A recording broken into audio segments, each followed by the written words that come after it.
प्राचीन समय में विद्यार्थी गुरुकुल में रहकर ही पढ़ा करते थे। बच्चे को शिक्षा ग्रहण करने के लिए गुरुकुल में भेजा जाता था। बच्चे गुरुकुल में गुरु के सानिध्य में आश्रम की देखभाल किया करते थे और अध्ययन भी किया करते थे। वरदराज को भी सभी की तरह गुरुकुल भेज दिया गया। वहाँ आश्रम में अपने साथियों के साथ घुलने मिलने लगा, लेकिन वो पढ़ने में बहुत ही कमज़ोर था। गुरु जी की कोई भी बात उसे बहुत कम समझ में आती थी। इस कारण सभी के बीच उसका उपहास का कारण बनता। उसके सारे साथी अगले कक्षा में चले गए, लेकिन वो आगे नहीं बढ़ पाया। गुरुजी ने भी आखिरकार हार मानकर उसे बोला, बेटा वरदराज, मैंने सारे प्रयास करके देख लिए। अब यही उचित होगा कि तुम अपना समय बर्बाद मत करो, अपने घर चले जाओ और घर वालों के काम में मदद करो। वरदराज ने भी सोचा कि शायद विद्या मेरी किस्मत में नहीं है, और भारी मन से गुरुकुल से घर के लिए निकल गया। दोपहर का समय था। रास्ते में उसे प्यास लगने लगी।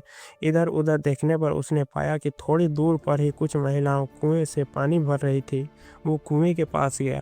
वहाँ पत्थरों पर रस्सी के आने जाने से निशान बने हुए थे। तो उसने महिलाओं से पूछा, यह निशान आपने कैसे बनाए? तो एक महिला ने जवाब दिया, बेटा यह निशान हमने नहीं बनाए, ये तो पानी खींचते समय इस कोमल रस्सी के बार बार आने जाने से ठोस पत्थर पर भी ऐसे निशान बन गए। वरदराज सोच में पड़ गया। उसने विचार किया कि जब एक कोमल से रस्सी के बार बार आने जाने से एक ठोस पत्थर पर भी गहरे निशान बन सकते हैं, तो निरंतर अभ्यास से मैं विद्या ग्रहण क्यों नहीं कर सकता। वरदराज ढेर सारे उत्साह के साथ वापस गुरुकुल आया और अथक कड़ी मेहनत की। गुरु जी ने भी खुश होकर भरपूर सहयोग किया।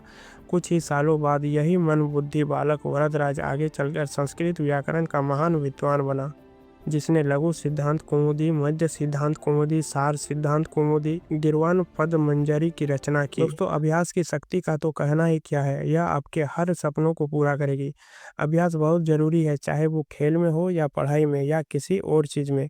बिना अभ्यास के आप सफल नहीं हो सकते हैं। अगर आप बिना अभ्यास के केवल किस्मत के भरोसे बैठे रहोगे, तो आखिर में आपको पछतावे के सिवा और कुछ हाथ नहीं लगेगा।